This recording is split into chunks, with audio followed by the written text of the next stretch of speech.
इतनी पावर नहीं है, लेकिन वो बॉल बहुत तेज जा रही है। ये हो क्या रहा मैं समझ में नहीं आ रहा। मैं बॉल स्ट्रेट करा रहा हूँ, बॉल ऐसे घूम जाती है। अब जो कीपर है, छोटा वाला भाई जो होता है, वो कह रहे जब मैं पकड़ने आता हूँ बॉल मेरे साइड से गुजर जाती है सीधी आने के बजाय।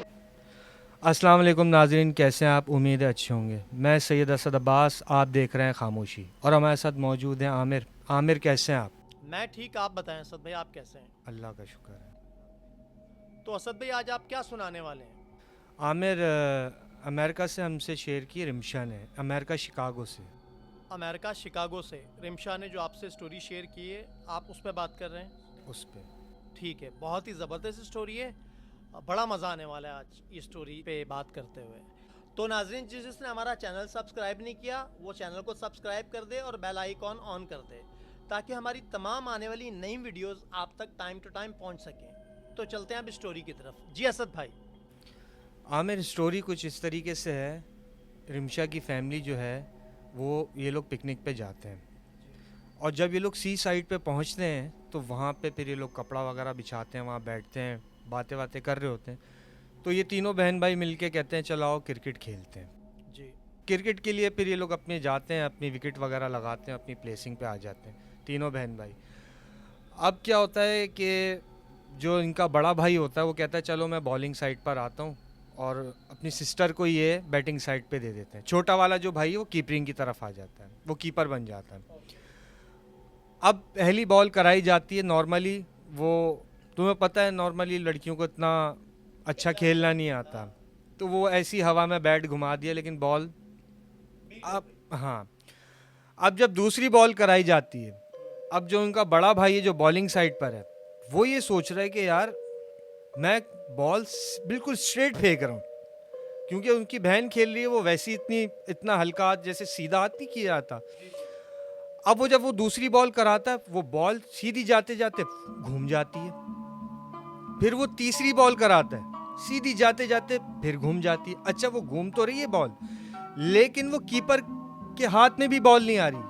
यानी कि कीपर जो बॉल पकड़ने जा रहा है उसके हाथ में भी नहीं आ रही। उसके हाथ में भी नहीं आ रही, कीपर को भी क्रॉस करके जा रही है। बड़ी इंटरेस्टिंग बात है ये तो। अब ये 3-4 दफा ये होता है, ये लोग बैठ जाते हैं एक जगह। वो कहते हैं यार ये हो क्या रहा, मैं समझ में नहीं आ रहा। मैं बॉल स्ट्रेट करा रहा हूँ, बॉल ऐसे घूम जाती है। अब जो कीपर है, छोटा वाला भाई जो होता है, वो कह रहे जब मैं पकड़ने आता हूँ बॉल मेरे साइड से गुजर जाती है सीधी आने के बजाय। तो नाजरीन, आप एक दफ़ा आयतल कुर्सी पढ़ लें, ठीक है, और बच्चे इस शो को ना देखें। इस स्टोरी में बहुत ज़्यादा सस्पेंस है। जी असद भाई। अब ये लोग फिलहाल कहते हैं कि चलो, बड़ा भाई कहता है कि मैं बैटिंग साइड पर आता हूँ, अपनी सिस्टर को वो दे देते हैं बॉलिंग साइड पे आ जाओ। अब इनकी सिस्टर जो है वो ऐसी खड़े होके बॉल फेंक देती है। अब बड़ा भाई जो है, जो बैटिंग साइड पर होता है, वो शॉट जैसी शॉट मारता है, बॉल आगे की तरफ जाने के बजाय बैक साइड पे जाती है।